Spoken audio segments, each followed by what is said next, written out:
আজকে ওনার এই গাড়িটা ব্যাটারি চেঞ্জ হচ্ছে, তো ওনার কাছ থেকেই জেনে নেবো যে উনি কত হাজার কিলোমিটার গড়ানোর পর মানে গাড়িটার ব্যাটারি চেঞ্জ করছেন। দেখুন ওনার ব্যাটারিগুলো এইগুলো এখন এই ভেতরে এই ব্যাটারিগুলো ছিল, এগুলো চেঞ্জ হয়েছে এবং ভেতরে নতুন ব্যাটারি লাগানো হয়েছে। তো স্যার আপনার ব্যাটারি কত মাইলেজ তবু মানে কত কিলোমিটার পর চেঞ্জ করছেন? 15,000 কিলোমিটার। মানে এখনো গাড়ি চলছে তাই তো, কিন্তু মাইলেজ কমে গেছে, মানে আপনি সেটা চেঞ্জ করতে তাই তো। তো উনি 15,000 কিলোমিটার গাড়ি চালিয়ে ব্যাটারি চেঞ্জ করছেন। আরো হয়তো চালানো যেত, কিন্তু সেটা ঠিক হবে না, কেন তাতে মানে টাইম ওয়েস্ট হবে তাই না। তো দেখুন আমি ব্যাটারিগুলো দেখাচ্ছি। এখানে দেখুন আমাদের এই ব্যাটারি ছিল, এই ব্যাটারিগুলো আগে লাগানো ছিল। ব্যাটারি কিন্তু খোলেনি, উনি ভালোই ব্যবহার করেছেন, মানে সিস্টেম মতো ব্যবহার করলে কিন্তু ভালো মাইলেজ দেয়। আমরা দেখেছি 21,000 কিলোমিটার অব্দি ব্যাটারি কিন্তু চলে যায়। এই দেখুন আমরা এখন মোটামুটি ব্যাটারি লাগিয়ে দিয়েছি, নতুন ব্যাটারি লাগানো হয়েছে।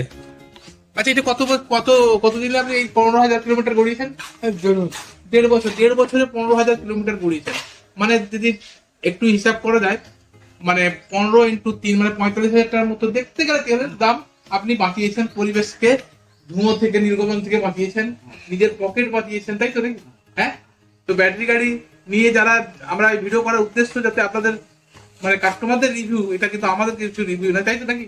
এটা আপনার মতামত তাই তো? হ্যাঁ, সুবিধার জন্য আমি আমার মেয়ের জন্য একটা আবার নিয়েছেন। হ্যাঁ, আমাদের কাছ থেকে নিয়ে গেছেন, আরেকজন নেবে, ওখান আরো নেবেন। হ্যাঁ, ওখান থেকে ধীরে ধীরে লোকে দেখছেন, যত যারা লাভবান হচ্ছেন ওনাদের কাছ থেকে রিভিউ নিয়ে গাড়ি কিন্তু লোকে কিনছেন।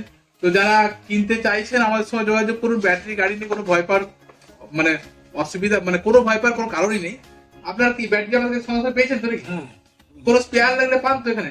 হ্যাঁ, সবকিছুই পাওয়া যায়, কোনো সমস্যা নেই। ধন্যবাদ, আমাদের সঙ্গে জুড়ে থাকুন। আবার একটা ফেসবুক পেজ ও ইউটিউবটাকে ফলো করুন। ধন্যবাদ।